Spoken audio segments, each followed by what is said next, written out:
Students کیسے ہیں آپ؟ امید ہے آپ خیریت سے ہوں گے۔ پیارے بچوں، کل ہم نے بک پیج نمبر 36 کی ریڈنگ کی تھی اور آج ہم بک پیج نمبر 37 کی ریڈنگ کریں گے۔ تو پیارے بچوں، آپ نے میرے ساتھ اس ریڈنگ کو پڑھنا ہے اور میرے ساتھ ساتھ دہرانا ہے اور مشکل الفاظ کو انڈر لائن کرنا ہے، ٹھیک ہے؟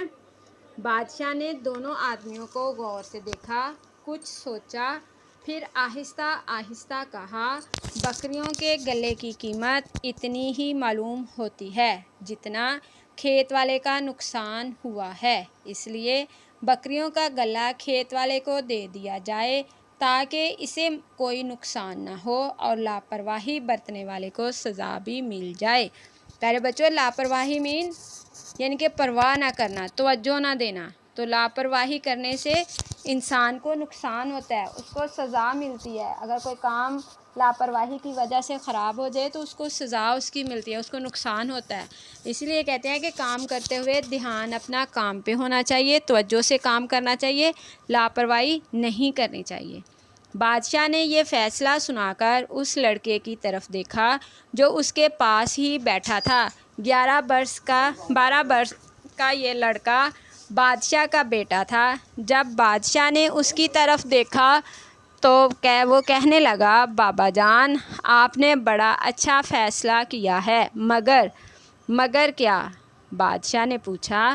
یوں بھی ہو سکتا ہے کہ بکریوں کا گلہ کھیت والے کو دے دیا جائے تاکہ وہ بکریوں کے دودھ اور بالوں سے فائدہ اٹھائے اور گلے والے سے کہا جائے کہ وہ بھی کھیت میں کام کرے۔ جب کھیت میں نئی فصل تیار ہو جائے تو گلے والے کو اس کا گلہ واپس مل جائے۔ اس طرح نہ کھیت والے کو نقصان ہوگا نہ گلے والا نقصان میں رہے گا۔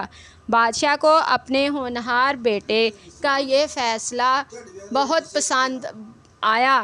یہ بادشاہ اللہ کے نبی اور رسول حضرت داؤد علیہ السلام تھے اور بیٹے تھے حضرت سلیمان علیہ السلام، جو خود بھی نبی اور بڑی شان والے بادشاہ تھے۔ اللہ تعالیٰ نے حضرت داؤد علیہ السلام کو ایک کتاب بھی دی تھی جس کا نام زبور تھا۔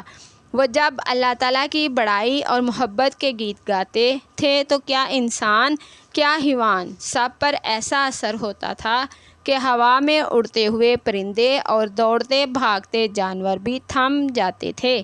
اللہ تعالیٰ نے انہیں ایک اور کمال بھی دیا تھا۔ لوہا ان کے ہاتھ میں بالکل نرم ہو جاتا تھا جیسے کہ موم ہو۔ وہ اس نرم لوہے سے زرہ بناتے تھے۔ زرہ لوہے کا لباس ہوتا ہے جس پر تلوار یا تیر کا اثر نہیں ہوتا۔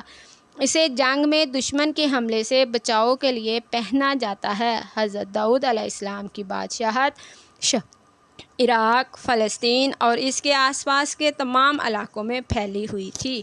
پیارے بچوں، یہ تھا ہمارا آج کا لیسن۔ آج ہمارے فل لیسن کی ریڈنگ مکمل ہو چکی ہے۔